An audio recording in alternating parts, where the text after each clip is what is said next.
ನಮಸ್ಕಾರ, ರಿವ್ಯೂ ಚಾನಲ್ಗೆ ಸ್ವಾಗತ. ನಾನು ಸಾಕ್ಷ್ಯ ಗಾಂವ್ಕರ್. ಅಮೆರಿಕದಿಂದ ಭಾರತಕ್ಕೆ ಸಿಕ್ತು ಗುಡ್ ನ್ಯೂಸ್. ಇಷ್ಟೆಲ್ಲ ಕಟ್ಟುನಿಟ್ಟಿನ ಕ್ರಮಗಳನ್ನು ತಗೊಂಡು ಜಗತ್ತಿನಲ್ಲೇ ಅಲ್ಲೋಲ ಕಲ್ಲೋಲ ಸೃಷ್ಟಿಸ್ತೀನಿ ಅಂತ ಹೊರಟಿರೋ ಟ್ರಂಪ್ ಈಗ ಮೋದಿಗೆ ಸದ್ಯಕ್ಕಂತೂ ಗುಡ್ ನ್ಯೂಸ್ ಕೊಡ್ತಿದ್ದಾರೆ. ಈ ಹೊತ್ತಲ್ಲಿ ಸಿಡಿದೆದ್ದಿರೋ ಚೀನಾ, ಅಮೆರಿಕ ವಿರುದ್ಧ ಟ್ರಂಪ್ ಕ್ರಮದ ವಿರುದ್ಧ ಸಿಡಿದೆದ್ದಿರುವ ಚೀನಾ ಈಗ ಬಿಗ್ ಶಾಕ್ ಒಂದನ್ನು ಕೊಡ್ತಾ ಇದೆ ದೊಡ್ಡಣ್ಣನಿಗೆ. ಇದರ ಲಾಭ ನೇರವಾಗಿ ಭಾರತಕ್ಕಾಗತ್ತೆ ಅನ್ನೋದ್ರಲ್ಲಿ ಡೌಟೇ ಇಲ್ಲ.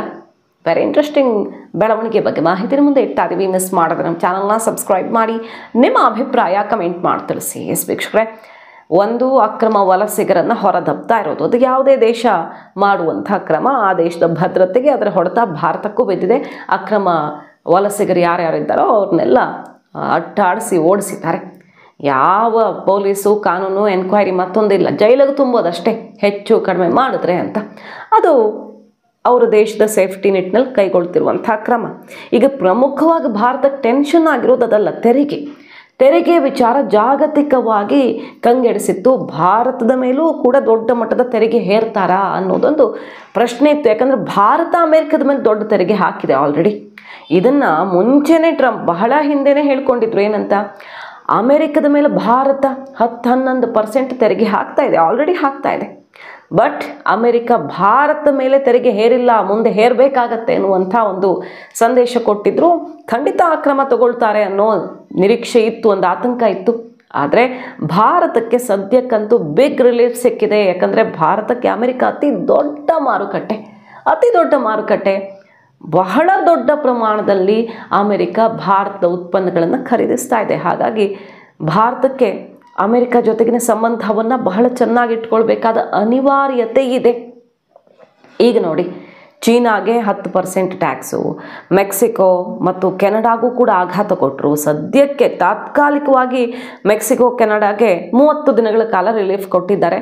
ಯಾಕಂದರೆ ಅವರು ಗಡಿಯಲ್ಲಿ ಅಮೆರಿಕ ಜೊತೆಗೆ ಹಂಚಿಕೊಂಡಿರುವಂಥ ಗಡಿಯಲ್ಲಿ ಕಟ್ಟುನಿಟ್ಟಾಗಿ ನಾವು ಕ್ರಮ ಕೈಗೊಳ್ತೀವಿ, ಭದ್ರತೆಯನ್ನು ಒದಗಿಸ್ತೀವಿ, ಅಕ್ರಮ ವಲಸಿಗರ ವಿಚಾರದಲ್ಲಿ ಇನ್ನೇನು ಸಮಸ್ಯೆ ಆಗದಂತೆ ನೋಡ್ಕೊಳ್ತೀವಿ, ಮತ್ತು ಮಾದಕ ದ್ರವ್ಯಗಳ ಸಾಗಣೆ ಆಗ್ತಿದೆ ಅನ್ನೋದು ಟ್ರಂಪ್ ಸಿಡಿದೇಳೋ ಥರ ಮಾಡಿದ್ದಕ್ಕೆ ಕಾರಣ. ಪ್ರಮುಖವಾಗಿ 25% ತನಕ ತೆರಿಗೆ ಹಾಕ್ತಾರೆ ಅಂದರೆ ಕಾರಣ ಇದೆ. ಪ್ರಮುಖವಾಗಿ ಬೇರೆ ಏನೂ ಅಲ್ಲ ಅಂತ ವೈಟ್ ಹೌಸ್ ಸಮರ್ಥನೆ ಮಾಡಿಕೊಂಡಿತ್ತು.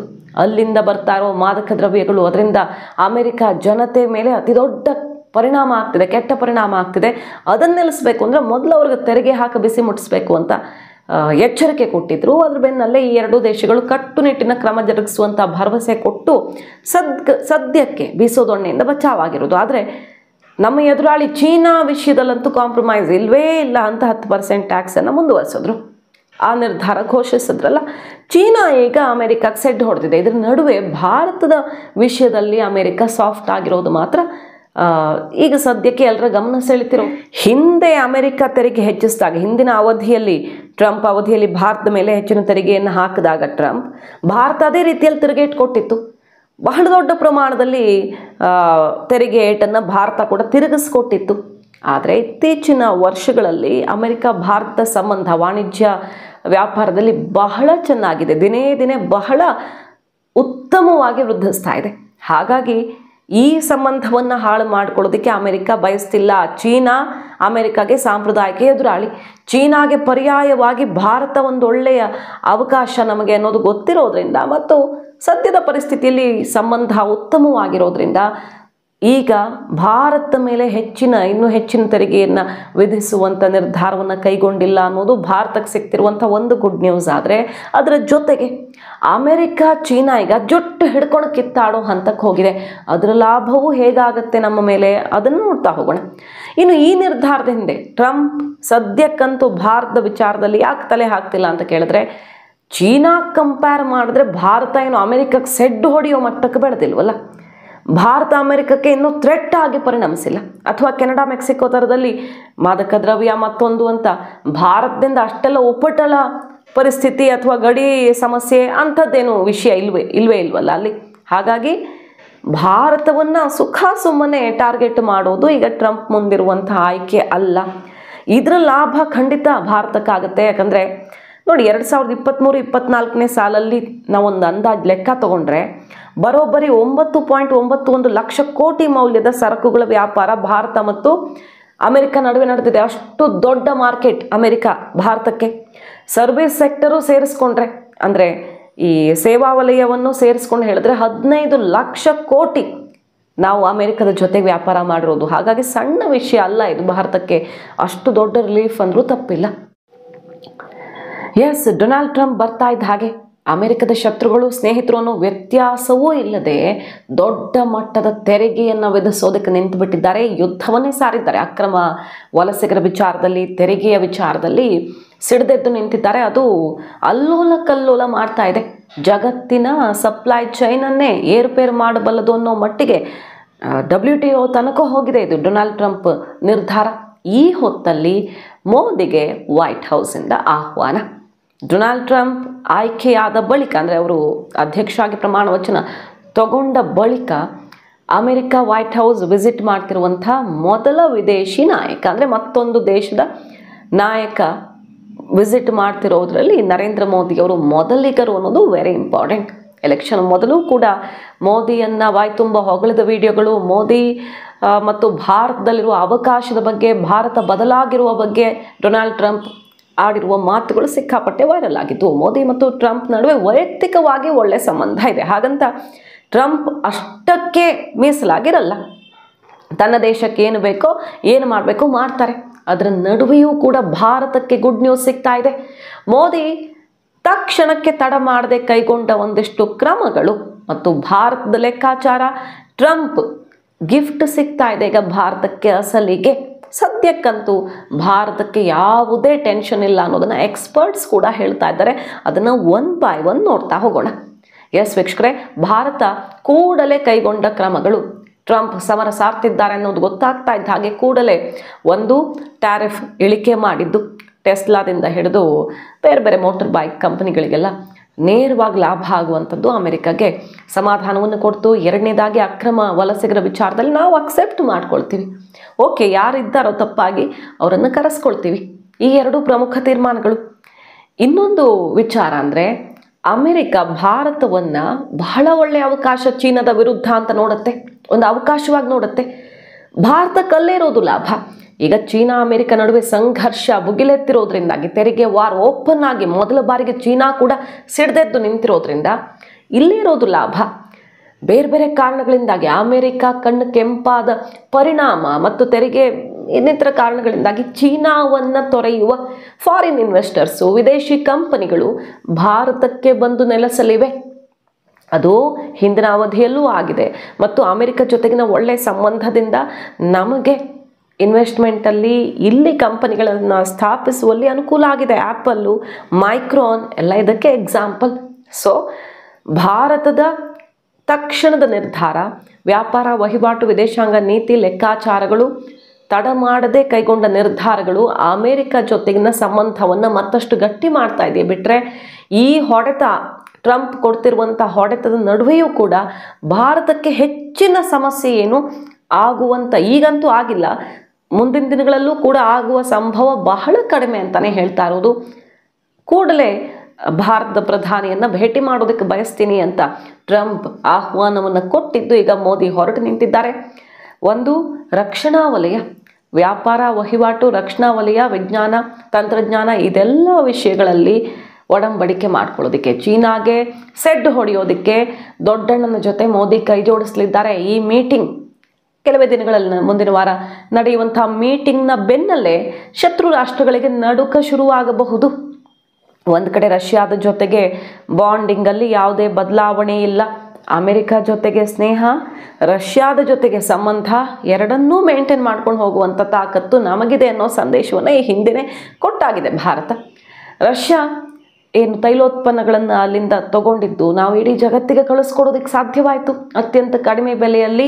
ಆ ಸಮಯದಲ್ಲಿ ಸಂದಿಗ್ಧ ಪರಿಸ್ಥಿತಿಯಲ್ಲಿ ತಗೊಳ್ಳುವಂಥ ನಿರ್ಧಾರ, ಎಲ್ಲ ಕಡೆಯಿಂದ ಆರ್ಥಿಕ ದಿಗ್ಬಂಧನವನ್ನು ಹೇರುವ ಪ್ರಯತ್ನ ರಷ್ಯಾ ಮೇಲೆ, ಯುಕ್ರೇನ್ ಮೇಲಿನ ದಾಳಿಯ ಎಫೆಕ್ಟ್.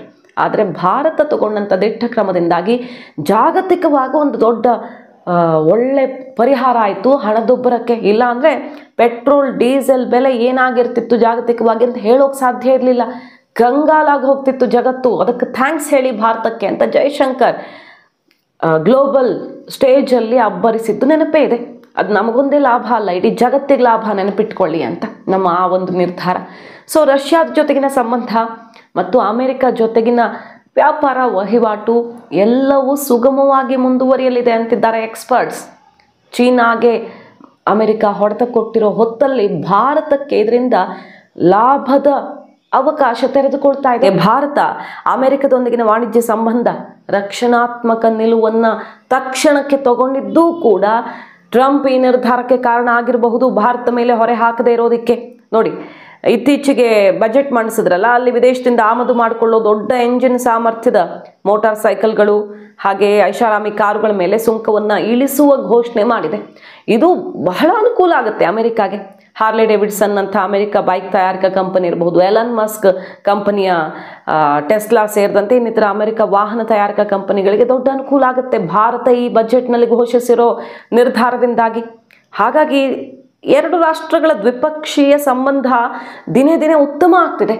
ಅಮೆರಿಕ ಜೊತೆಗೆ ಸಂಬಂಧವನ್ನು ದಿನೇ ದಿನೇ ಭಾರತವು ಚೆನ್ನಾಗಿ ಮಾಡಿಕೊಳ್ಳುವಂಥ ಪ್ರಯತ್ನ ಈ ಕಡೆಯಿಂದ ಮಾಡ್ತಿದೆ. ಸದ್ಯಕ್ಕೆ ಭಾರತದ ಬಗ್ಗೆ ಮೃದು ಧೋರಣೆಯನ್ನು ತಳೆದಿರೋದಕ್ಕೆ ಕಾರಣ ಇದೆ ಅಂತ ಹೇಳಲಾಗ್ತಿರೋದು. ಪ್ರಧಾನಿ ಮೋದಿಯವರು 13ನೇ ತಾರೀಕಿಗೆ ಸದ್ಯ ಅಮೆರಿಕಕ್ಕೆ ಭೇಟಿ ಕೊಡೋ ಸಾಧ್ಯತೆ ಇದೆ. ಆಗ ದ್ವಿಪಕ್ಷೀಯ ಮಾತುಕತೆ ಮತ್ತಷ್ಟು ಒಳ್ಳೆ ಸುದ್ದಿಗಳನ್ನು ಕೊಡಬಹುದು ಅಂತಲೇ ಹೇಳಲಾಗ್ತಿರೋದು. ಈಗ ಅಮೆರಿಕಾಗೆ ಚೀನಾ ಯಾವ ರೀತಿ ಶಾಕ್ ಕೊಟ್ಟಿದೆ ಅಂದರೆ, ನೀವು 10% ತೆರಿಗೆ ಹಾಕ್ತೀರಾ, ನಾವೇನು ಸುಮ್ಮನೆ ಕೂರ್ತೀವಿ ಅಂದ್ಕೊಂಡ್ರೆ, 10% ತೆರಿಗೆ ಹಾಕಿದ್ರೆ ನಾವು 15% ತೆರಿಗೆ ಹಾಕ್ತೀವಿ ಅಂತ ಅಮೆರಿಕ ಉತ್ಪನ್ನಕ್ಕೆ ಚೀನಾ 15% ತೆರಿಗೆ ಹಾಕೋದಕ್ಕೆ ಈಗ ಮುಂದಾಗ್ತಿರೋದು. ಹಾಗೂ ಹಲವಾರು ಕೇಸ್ಗಳಲ್ಲಿ ಇನ್ವೆಸ್ಟಿಗೇಷನ್ ಆದೇಶ ಆಗಿದ್ದು ಅಮೆರಿಕಕ್ಕೆ ತಿರುಗೇಟು ಕೊಡೋದಕ್ಕೆ ನಿಂತಿದೆ, WTOಗೆ ಕಂಪ್ಲೇಂಟ್ ಮಾಡೋದಕ್ಕೆ ನಿಂತಿದೆ. ನೋಡಿ, ಚೀನಾದ ಏನೇನು ಕ್ರಮಗಳು ಈಗ ಅಮೆರಿಕಾಗೆ ಟೆನ್ಷನ್ ತಂದಿಟ್ಟಿರೋದು ಅನ್ನೋದನ್ನು ನೋಡ್ತಾ ಹೋಗೋಣ ಒನ್ ಬೈ ಒನ್. ಅಮೆರಿಕ ಜೊತೆಗೆ ನೇರ ಮೊದಲ ಬಾರಿಗೆ ಈ ರೀತಿ ನೇರ ತೆರಿಗೆ ಸಂಘರ್ಷಕ್ಕೆ ಇಳಿದಿರೋದು. LNG ಉತ್ಪನ್ನಗಳಿಗೆ, ಕಲ್ಲಿದ್ದಲು ಮತ್ತು LNG ಉತ್ಪನ್ನಗಳಿಗೆ 15% ಕಚ್ಚಾ ತೈಲ, ಕೃಷಿ ಉಪಕರಣಗಳು, ದೊಡ್ಡ ಗಾತ್ರದ ಎಂಜಿನ್ ಹೊಂದಿರೋ ಕಾರುಗಳ ಮೇಲೆ 10% ತೆರಿಗೆಯನ್ನು ಚೀನಾ ವಿಧಿಸ್ತಾ ಇದೆ. ಈಗ ಅಮೆರಿಕಕ್ಕೆ ತೆರಿಗೆ ಹೊಡೆತವನ್ನು ಸರಿಯಾಗಿ ತಿರುಗಿಸ್ಕೊಟ್ಟಿದೆ. ನೀವೇನು ಕೊಡೋದು, ನಾವು ಇನ್ನೂ ಕೊಡ್ತೀವಿ ಅಂತ. ಗೂಗಲ್ ವಿರುದ್ಧದ ಆಂಟಿ ಟ್ರಸ್ಟ್ ಆರೋಪಕ್ಕೆ ಸಂಬಂಧಪಟ್ಟಂತೆ ತನಿಖೆಯನ್ನು ಆರಂಭಿಸುವ ಮೂಲಕ ಅಮೆರಿಕದ ಬಣ್ಣ ಬಯಲು ಮಾಡ್ತೀವಿ ಅಂತ ನಿಂತಿದೆ. ಇದೇ ವೇಳೆ WTOದ ವಿವಾದ ಇತ್ಯರ್ಥ ವ್ಯವಸ್ಥೆಯಡಿ ಅಮೆರಿಕ ತೆರಿಗೆ ಕ್ರಮಗಳು ನಿಯಮಬಾಹಿರವಾಗಿರೋದು. ಇದು ಜಾಗತಿಕವಾಗಿ ವ್ಯಾಪಾರ ವಹಿವಾಟನ ಒಂದು ಸರಪಳಿಯನ್ನೇ ಅಲ್ಲೋಲ ಕಲ್ಲೋಲ ಮಾಡುವಂಥದ್ದು. ಇದು ಬಹಳ ತಪ್ಪು ಕ್ರಮ ಅಂತ ಕಂಪ್ಲೇಂಟ್ ಮಾಡಿದೆ. ಈಗ ಆ ದೂರನ್ನು ಕೊಡೋದಕ್ಕೂ ಕೂಡ ತಯಾರಿ ಮಾಡಿಕೊಂಡಿದೆ. ಅಮೆರಿಕ ತೆರಿಗೆ ಕ್ರಮ ದುರುದ್ದೇಶಪೂರ್ವಕವಾಗಿದೆ, ಏಕಪಕ್ಷೀಯವಾಗಿ ಈ ರೀತಿ ತೆರಿಗೆ ಹೆಚ್ಚಿಸೋದು ನಿಜಕ್ಕೂ ವಿಶ್ವ ವ್ಯಾಪಾರ ಸಂಸ್ಥೆಯ ನಿಯಮಗಳ ಉಲ್ಲಂಘನೆ ಅಂತ ಸೆಡ್ ಹೊಡೆದಿರೋದು ಚೀನಾ ಅಮೆರಿಕಾಗೆ. ಅಮೆರಿಕ ತನ್ನದೇ ಆದ ಸಮಸ್ಯೆಯನ್ನು ಎದುರಿಸ್ತಿದೆ. ಈ ರೀತಿ ಕ್ರಮಗಳ ಸಮಸ್ಯೆ ಪರಿಹಾರಕ್ಕೆ ಯಾವುದೇ ಉಪಯೋಗಕ್ಕೆ ಬರಲ್ಲ. ಮೊದಲು ಅವರು ಸಮಸ್ಯೆ ಪರಿಹಾರ ಮಾಡ್ಕೊಳ್ಳಿ, ಇಲ್ಲ ತಮ್ಮ ದೇಶಕ್ಕೆ ತಾವು ಹೆಚ್ಚಿನ ಸಮಸ್ಯೆ ತಂದಿಟ್ಕೊಳ್ತಾರೆ, ನಾವೇನು ಸುಮ್ಮನೆ ಕೂರಲ್ಲ ಅಂತ ಚೀನಾ ಸೆಡ್ ಹೊಡೆದು 10 ಕೊಟ್ಟರೆ ನಾವು 20 ತಿರುಗಿಸ್ಕೊಡ್ತೀವಿ ಅನ್ನೋ ರೀತಿಯಲ್ಲಿ ಚೀನಾ ಈಗ ಆಕ್ರಮಣಕಾರಿ ನಡೆಯನ್ನು ಅನುಸರಿಸ್ತಿದ್ದು, ಇದರ ಲಾಭ ನೇರವಾಗಿ ಭಾರತಕ್ಕಾಗುತ್ತೆ ಅನ್ನೋದ್ರಲ್ಲಿ ಡೌಟ್ ಇಲ್ಲ. ಯಾಕಂದರೆ ತೆರಿಗೆ ಸಂಘರ್ಷ ಕಳೆದ ಬಾರಿಯೂ ಟ್ರಂಪ್ ಅವಧಿಯಲ್ಲಿ ಚೀನಾ ಮೇಲೆ ಇಂಥದ್ದೇ ಹೊರೆಯನ್ನು ಹೇರಿದ್ದಾಗ ಅದರಿಂದ ನೇರವಾಗಿ ಲಾಭ ಪಡ್ಕೊಂಡಿದ್ದ ರಾಷ್ಟ್ರಗಳ ಪೈಕಿ ಭಾರತ ಕೂಡ ಇತ್ತು. 4ನೇ ಸ್ಥಾನದಲ್ಲಿತ್ತು ಆ ಲಾಭ ಪಡ್ಕೊಂಡ ರಾಷ್ಟ್ರಗಳ ಪೈಕಿ. ಸೊ ಆಲ್ರೆಡಿ ಆ ಉದಾಹರಣೆ ನಮ್ಮ ಕಣ್ಣು ಮುಂದಿದೆ. ಅಮೆರಿಕ ಮತ್ತು ಚೀನಾ ನಡುವೆ ಸಂಘರ್ಷ ಆದಾಗ ಉಳಿದಿರುವಂಥ ಆಯ್ಕೆ ಯಾವುದು ಅಂತ ಕೇಳಿದ್ರೆ ಭಾರತದಂಥ ರಾಷ್ಟ್ರ, ವಿಯೆಟ್ನಾಂ, ಭಾರತ ಬೇರೆ ಬೇರೆ ರಾಷ್ಟ್ರಗಳಿಗೆ ಅನುಕೂಲ ಆಗಿದ್ದರಿಂದ ಭಾರತ ದೊಡ್ಡ ಅವಕಾಶ ಚೀನಾಗೆ ಪರ್ಯಾಯವಾಗಿ ಅಂತ ಬಹಳಷ್ಟು ಕಂಪನಿಗಳಿಗೆ ಅನಿಸಿದ್ದಿದೆ.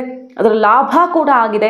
ಈಗಲೂ ಕೂಡ ಅದೇ ಆಗತ್ತೆ ಅಂತ ಎಕ್ಸ್ಪರ್ಟ್ಸ್ ಹೇಳ್ತಾ ಇರೋದು. ಡೊನಾಲ್ಡ್ ಟ್ರಂಪ್ ಕಟ್ಟುನಿಟ್ಟಿನ ಕ್ರಮದ ನಡುವೆಯೂ ಭಾರತ ಇದರ ಲಾಭವನ್ನು ಪಡೆಯಲಿದೆ ನಮ್ಮ ಉತ್ತಮ ಸಂಬಂಧದ ಕಾರಣದಿಂದಾಗಿ ಅಂತ ಇದೇ ಹೊತ್ತಲ್ಲಿ ಈಗ ಮೋದಿ ಅಮೆರಿಕ ವಿಸಿಟ್ ಮಹತ್ವ ಪಡ್ಕೊಳ್ತಾ ಇದೆ. ನೋಡಿ, ಈಗಾಗಲೇ ಹೇಳಿದ ಹಾಗೆ ಸುಮಾರು 15 ಲಕ್ಷ ಕೋಟಿಯಷ್ಟು ಕಳೆದ ಆರ್ಥಿಕ ವರ್ಷದಲ್ಲಿ ಲೆಕ್ಕ ತಗೊಂಡ್ರೆ ಅಮೆರಿಕ ಮತ್ತು ಭಾರತದ ನಡುವಿನ ವಹಿವಾಟು ಯಾವ್ಯಾವುದನ್ನು ನಾವು ರಫ್ತು ಮಾಡ್ತೀವಿ, ಕೃಷಿ ಉತ್ಪನ್ನಗಳು, ವಜ್ರಾಭರಣಗಳು, ಜವಳಿ ಉತ್ಪನ್ನಗಳು, ಅಕ್ಕಿ, ಆಹಾರ ಧಾನ್ಯಗಳು, ವೈದ್ಯಕೀಯ ಸಲಕರಣೆಗಳು, ಸಂಸ್ಕರಿತ ಪೆಟ್ರೋಲಿಯಂ, ಚರ್ಮದ ಉತ್ಪನ್ನಗಳು, ರಸಗೊಬ್ಬರ, ಹೈನು ಉತ್ಪನ್ನಗಳು, ಎಂಜಿನಿಯರಿಂಗ್ ಸಲಕರಣೆಗಳು, ಖನಿಜಗಳು ಸೇರಿದಂತೆ ಹಲವು ಉತ್ಪನ್ನಗಳನ್ನು ಭಾರತಕ್ಕೆ ಅಮೆರಿಕಕ್ಕೆ ರಫ್ತು ಮಾಡುತ್ತೆ. ಭಾರತ ಈಗ ಮ್ಯಾನುಫ್ಯಾಕ್ಚರಿಂಗ್ ಮತ್ತು ಸರ್ವಿಸ್ ಸೆಕ್ಟರ್ ಎರಡೂ ಕಡೆಗಳಲ್ಲೂ ಕೂಡ ಬಹಳ ಸದೃಢವಾಗಿ ಬೆಳೆದು ನಿಲ್ತಿರೋ ಹೊತ್ತಿನಲ್ಲಿ ನಮ್ಮ ಆರ್ಥಿಕತೆ ಜಾಗತಿಕವಾಗಿ ಸಂಕಷ್ಟ ಇರುವಾಗಲೂ ಕೂಡ ಸ್ಟೇಬಲ್ ಆಗಿರುವಂಥ ಹೊತ್ತಲ್ಲಿ ಅಮೆರಿಕ ಜೊತೆಗಿನ ಸಂಬಂಧ ಚೆನ್ನಾಗಿರೋದು ಬಹಳ ಬಹಳ ಮುಖ್ಯ ದೇಶದ ಒಳಿತಿನ ದೃಷ್ಟಿಯಿಂದ. ಸೊ ಮೋದಿ ಟ್ರಂಪ್ ನಡುವಿನ ವೈಯಕ್ತಿಕ ಸಂಬಂಧ ಮತ್ತು ವೈಯಕ್ತಿಕ ಸಂಬಂಧಕ್ಕಿಂತ ಟ್ರಂಪ್ ಭವಿಷ್ಯದ ಲೆಕ್ಕಾಚಾರಗಳನ್ನು ಹಾಕೋದ್ರಿಂದಾಗಿ ಭಾರತದ ಜೊತೆಗಿನ ಅವಕಾಶ ಇನ್ನಿತರ ವಿಷಯಗಳು ಈಗ ಸದ್ಯ ಟ್ರಂಪ್ ಈ ನಿರ್ಧಾರಕ್ಕೆ ಕಾರಣ ಆಗಿದೆ. ಭಾರತಕ್ಕೆ ರಿಲೀಫ್ ಕೊಟ್ಟಿರುವಂತಹ ಅತ್ಯಂತ ಪ್ರಮುಖ ಕಾರಣ ಇದಾಗಿದೆ. ಮಾಹಿತಿ ನಿಮ್ಗೆ ಇಷ್ಟ ಆಗಿದ್ರೆ ಮಿಸ್ ಮಾಡಿದ್ರೆ ನಮ್ಮ ಚಾನಲ್ನ ಸಬ್ಸ್ಕ್ರೈಬ್ ಮಾಡಿ, ನಿಮ್ಮ ಅಭಿಪ್ರಾಯ ಕಮೆಂಟ್ ಮಾಡಿ ತಿಳಿಸಿ. Thank you.